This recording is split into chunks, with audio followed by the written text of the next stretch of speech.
একটা নারিকেল চারা রোপণ করা হবে। আমরা এখন দেখতে পাচ্ছি কিভাবে চারাটা রোপণ করা হয়, আপনারাও দেখেন। আপনারা কোনো এক সময় এরকম করে লাগাবেন। নারিকেল চারা রোপণ করার আগে এই দুধটা নাকি খেতে হবে, এই দুধ খেতে হবে, এটা নাকি নিয়ম। এই দুধ এবং এই তফসি এগুলা সাথে থাকতে হবে। দুধ, এক ডোক দুধ পান করবে এবং চারা রোপণ করবে, তাহলে নারকেল চারাটা নাকি অনেক নারকেল যখন হবে তখন দুধের মতো সুস্বাদু এবং মিষ্টি হবে। এটা আসলে গ্রাম্য মুরব্বীদের কথা, জানি না কতটা সত্য, কিন্তু সেটাই আমরাও করছি। তো প্রথমে এই চারার এই যে খোদলের ভিতরটায় আমরা দেব, যে লবণ ছিটিয়ে দিচ্ছি। সেটি গাছ রোপণ করা হইতেছে, কিন্তু রোপণ করার পরে যখন গাছের শিকড় ধরবে, গাছ একটু বাড়তে শুরু করবে, তখনও দেওয়া যাবে সারগুলো। আপাতত এখন যাতে উই পোকা না ধরে। আচ্ছা, আমরা ওই যে লবণ দিয়ে আমরা যে সারটা দেব, কি সার দিতে হয় এখানে আবার একটু বলো। এখানে যদি নারকেল গাছ লাগাবার আগে মূলত একটা মেদা তৈরি করতে হয়। ওইটার ভিতরে 15 থেকে 20 দিন আগে 1 কেজি, একটা গাছে 1 কেজি পরিমাণ ঢ্যাপ সার, 1 কেজি পরিমাণ লাল সার, তারপর লবণ, এগুলো দিয়ে, আর 20 থেকে 25 কেজি গোবর সার, এগুলো দিয়ে গর্তটার ভিতর রাখতে হয় এবং 20 দিন পরে চারাটা রোপণ করতে হয়। কিন্তু যেহেতু আগে আমার এই গাছে আমি আগে এগুলো সারগুলো দেওয়া হয় নাই, সেহেতু আপাতত আমি লবণ দিয়ে লাগাইতেছি। এই গাছটা যখন শিকড় ধরবে, বাড়তে শুরু করবে, তখনও সারগুলো দেওয়া যাবে, এতে কোনো সমস্যা নেই। আচ্ছা, আমাদের এই লবণ দেওয়াটার কারণ কি? লবণ দেওয়াটার কারণ হলো এই গাছে উই পোকা আছে একটা, আমরা যেটাকে উলি বলি গ্রাম্য ভাষায়। সেই উলিটা আক্রমণ করে গাছগুলোকে মেরে ফেলে। লবণটা দিলে এইগুলো আর থাকে না, এগুলো দূর হয়ে যায় গাছের গোড়া থেকে। গাছটা শক্তিশালী এবং তাড়াতাড়ি শিকড় ধরতে সাহায্য করে। আচ্ছা, বুঝতে পারছি। তো আপনারাও এই বিষয়টা শিখে নেন, ভবিষ্যতে আপনারাও যখন রোপণ করবেন তখন এইগুলো করবেন।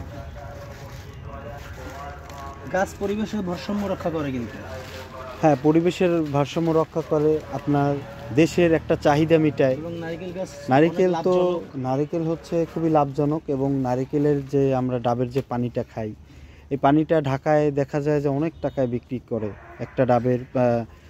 একটা ডাবের পানি যদি আমরা খাই, মিনিমাম আমাদের 200 টাকা পেমেন্ট করতে হচ্ছে। তো আমরা এইটা যদি বাড়িতে নিজস্ব যদি জায়গা থাকে, তাহলে এই গাছগুলো যদি রোপণ করি, নিজেরাও খেলাম, এরপরে আমরা দেশের চাহিদাটাও মিটালাম। বিক্রি করলে আমাদের ভালো টাকা আর্ন করা যায় প্রতি বছর এই গাছ থেকে। তো আমরা সেই উদ্যোগটা নিচ্ছি। দেখো তুমি সোজা থাকে কিনা। হ্যাঁ, আমরা দেখতেছি যে গাছটা এখন সোজা আছে কিনা, কারণ সোজা না থাকলে তো আবার গাছটা বেঁকা হলে তো বেঁকাই উঠবে। তো এর জন্য আমরা সোজাভাবে গাছটাকে রোপণ করছি, যাতে গাছটা আরও সোজা থাকলে সোজাভাবেই ও বেড়ে উঠবে। হ্যাঁ, অবশ্যই সোজা আছে, একদম স্ট্রেট আছে।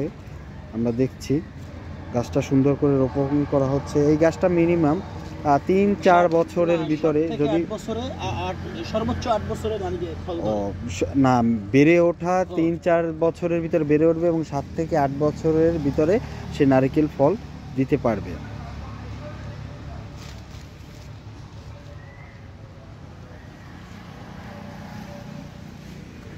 তার জন্য প্রতি বছর একটু পরিচর্যা করতে হবে গাছের। হ্যাঁ, তা তো অবশ্যই, কারণ তার জন্য আমাদের পরিচর্যা করা দরকার। কারণ যে কোনো বিষয়, যে কোনো একটা উদ্ভিদের ক্ষেত্রে, যে কোনো যাই কিছু হোক না কেন, আপনি যখন একটা গাছ রোপণ করবেন তখন অবশ্যই পরিচর্যা তো অবশ্যই দরকার। পরিচর্যা ছাড়া তো এগুলো আসলে বেড়ে উঠবে না খুব সহজে, এবং একটু তো তদারকি করতেই হবে।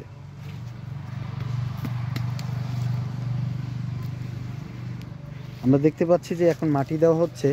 এই মাটি দেওয়ার পরে আবার উপরে আবার একটু পরিশিষ্ট লবণগুলো আবার দিচ্ছি। হ্যাঁ, তারপরে আবার একটু কাদামাটি ওখানে প্রলেপ করা হবে, কারণ কাদামাটিটা থাকলে এটা আরও ভালো করে এটা ফিনিশিংটা ভালো হয়, এই কারণে দেওয়া হচ্ছে। তা না হলে তো এটা জোড়া হয়ে মাটিগুলো গড়াই পড়ে যাবে। এর জন্য আমরা কাদামাটি দিয়ে প্রলেপ করে দিচ্ছি, যাতে মাটিগুলো ধুয়ে বৃষ্টির পানিতে অথবা যে কোনো সমস্যা হলে এই মাটিগুলো আর ধুয়ে নামবে না, সেই ব্যবস্থা করছি আমরা।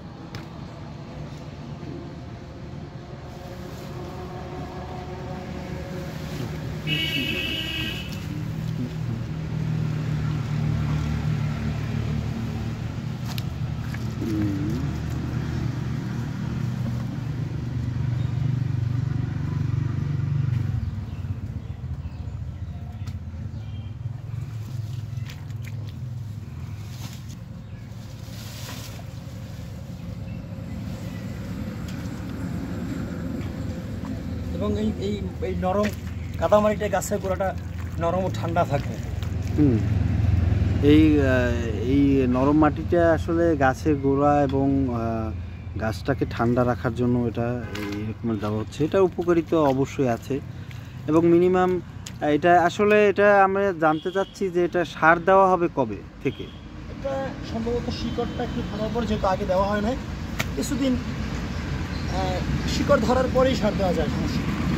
আচ্ছা, গাছ যখন শিকড় ধরবে তখন আমরা এখানে সার দিতে পারি।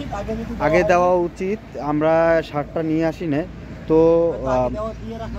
হ্যাঁ, অবশ্যই নেক্সট যখন আমরা দেখাবো সারটা কিভাবে দেয়, তখন আমরা আবার সেই আপডেটটা দেখাবো কিভাবে সার দিতে হয়। সুন্দর তো গাছটা আমরা দেখতে পাচ্ছি অনেক সুন্দর করে রোপণ করা হয়েছে। তো আজকে এই পর্যন্তই, আবার নেক্সট কোনো ভিডিওতে আবার নতুন কিছু করে দেখাবো কিভাবে পরিচর্যা করা হয়। তো আল্লাহ হাফেজ, সবাই ভালো থাকেন, সুস্থ থাকেন।